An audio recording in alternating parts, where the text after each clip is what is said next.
Dans le monde de Reverend Insanity, le pouvoir règne en maître.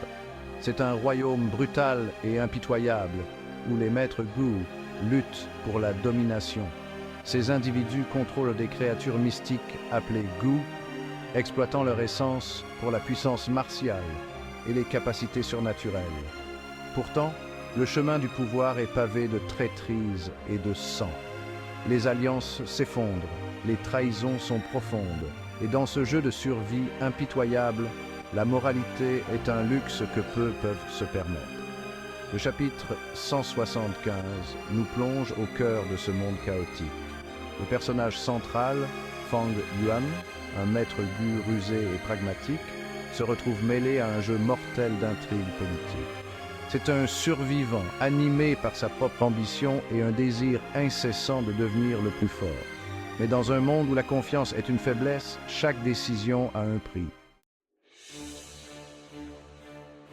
Le monde Gu est déchiré par des rivalités ancestrales et des alliances en constante évolution.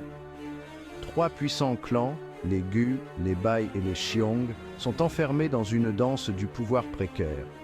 Chaque clan nourrit ses propres ambitions, ses propres rancunes et ses propres secrets. L'équilibre des pouvoirs ne tient qu'à un fil, prêt à se rompre au moindre tremblement. Le clan Gu s'impose comme la force dominante, son influence s'étendant au loin. Le clan Bai, bien que puissant, s'irrite de l'ombre du clan Gu, ses ambitions frémissant sous la surface. Et puis il y a le clan Xiong, autrefois une force puissante, qui vacille maintenant au bord de l'anéantissement. Le chapitre 175 dévoile la situation désespérée du clan Xiong. Ils sont assiégés, leurs forces épuisées, leur avenir incertain. Le clan Gu, animé par la cruauté et la soif de contrôle total, cherche à écraser ses rivaux une fois pour toutes. La destruction du clan Xiong enverrait des ondes de choc à travers le monde Gu, solidifiant la domination du clan Gu et laissant le clan Bai vulnérable. La survie du clan Xiong devient un point central du récit. Leur chute aurait des conséquences considérables, modifiant l'équilibre des pouvoirs et laissant un vide que les clans restants se disputeraient. Et dans cette situation explosive, entre Fang Yuan, son esprit rusé calculant les avantages et les dangers potentiels de la crise qui se déroule. Section 4. Le pari de Fang Yuan. Un risque calculé. Fang Yuan n'est pas un homme animé par l'altruisme. Il voit dans la situation critique du clan Xiong une opportunité, une chance de servir ses propres objectifs.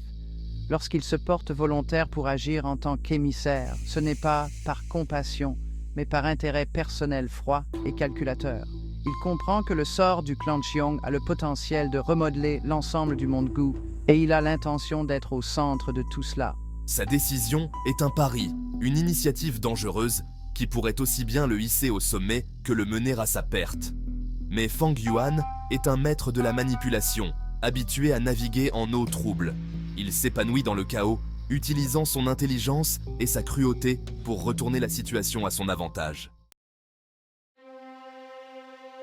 Section 5. Tiruo Nan. Dévoiler la vérité. Alors que Fang Yuan se lance dans sa mission, le récit bascule vers une réunion du conseil où Tiruo Nan, une figure perspicace et observatrice, commence à démêler un tissu de tromperie. Son enquête révèle les machinations cachées et les trahisons qui ont mené le clan Xiong au bord du gouffre. La vérité, comme c'est souvent le cas, s'avère bien plus complexe qu'il n'y paraissait au premier abord. Ces révélations provoquent une onde de choc au sein du Conseil, exposant l'ampleur de la traîtrise du clan Gu et la position précaire du clan Xiong. Le Conseil devient un champ de bataille de paroles et d'accusations, un microcosme de la lutte de pouvoir plus large qui engloutit le monde Gu. Section 6. Le poids de la survie, un numéro d'équilibriste moral. Le chapitre 175 oblige les lecteurs à affronter les dures réalités de la survie dans un monde où le pouvoir est primordial. Les personnages sont constamment confrontés à des choix impossibles, contraints de mettre en balance leurs propres ambitions et la vie des autres. Il n'y a pas de réponse facile, pas de héros ou de méchants clairement définis. Chaque personnage évolue dans une zone d'ombre morale, animé par ses propres désirs et l'instinct de survie. La frontière entre le bien et le mal s'estompe et les personnages sont contraints de faire des compromis, souvent à un prix terrible. Leurs actions soulèvent des questions sur la nature du pouvoir, les limites de la loyauté et jusqu'où l'on est prêt à aller pour assurer sa propre survie. Section 7. Le jeu machiavélique, le pouvoir et son prix. Au fond, le chapitre 175 est une étude sur le pouvoir et son influence corruptrice. Les personnages sont animés par l'ambition, la cupidité et le désir de contrôle.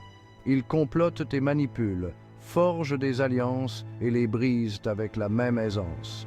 La quête du pouvoir devient un jeu dévorant, où les enjeux sont incroyablement élevés et où les conséquences de l'échec sont souvent mortelles. Fang Yuan, avec sa ruse et sa cruauté, incarne cette approche machiavélique du pouvoir. Il est prêt à tout pour atteindre ses objectifs, même si cela signifie sacrifier les autres ou transiger avec sa propre morale.